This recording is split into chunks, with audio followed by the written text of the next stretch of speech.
we're at a point where this has become a fairly serious issue for the Scouts. You've had a lot of litigation on it, and here you are in the Supreme Court of the United States. And shouldn't we, or maybe we shouldn't, find some significance in the fact that the Scouts have not officially addressed this in any of their publications and taken an explicit stand in the various manuals that it puts out. Is that something that we should fairly consider in weighting the Scouts' expressive interest on this point? Justice Souter, this issue came up in one case in 1981, the current case. It never came up again for 10 years until Mr. Dale sued in 1992.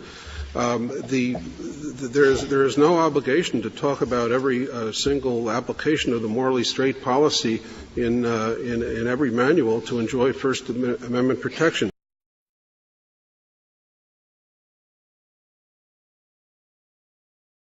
Mr. Wolfson, I suppose, literally, the policy of New Jersey would require the Boy Scouts to admit girls as well.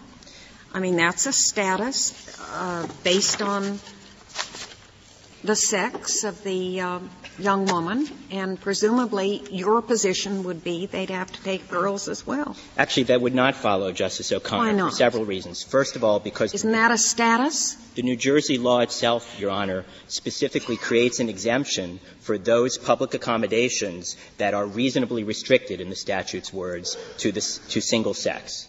And therefore, the statute itself recognizes that there may be instances in which an organization that is nevertheless a public accommodation does not fall within the sex prescription otherwise in the statute. Yeah, but if we accept your position and New Jersey changes its law, if New Jersey drops its exemption, then I take it, as Justice O'Connor suggested, it would follow that the Boy Scouts would have to admit girls. Well, in that unlikely event, Justice Souter, that they were to actually drop this exception, which clearly is embedded in the law, it still would not follow, and this Court certainly need not reach that decision here today, because even were an organization under that public accommodations obligation, they would nevertheless then be able to make a First Amendment argument with regard to the burden on their expressive purposes and their ability to deliver their message. And that would be the case that would then be before the Court on whatever record exists there. Well, they don't have an anti-girl message, do they?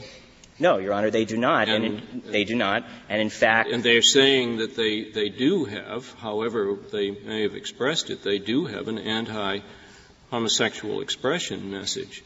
So I suppose in the case of the girl who wanted to be admitted, their position would be weaker than it is here.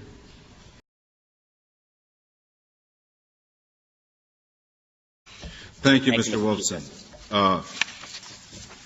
Mr. Davidson, we'll give you a minute. You don't actually have quite that much, but we'll be generous. Mr. Chief Justice, we've been in litigation on this precise issue for the last 19 years and 5 days. And I would just say this, that you have to dissect each butterfly in order to classify it. There are not going to be many butterflies left. Thank you. The case is submitted.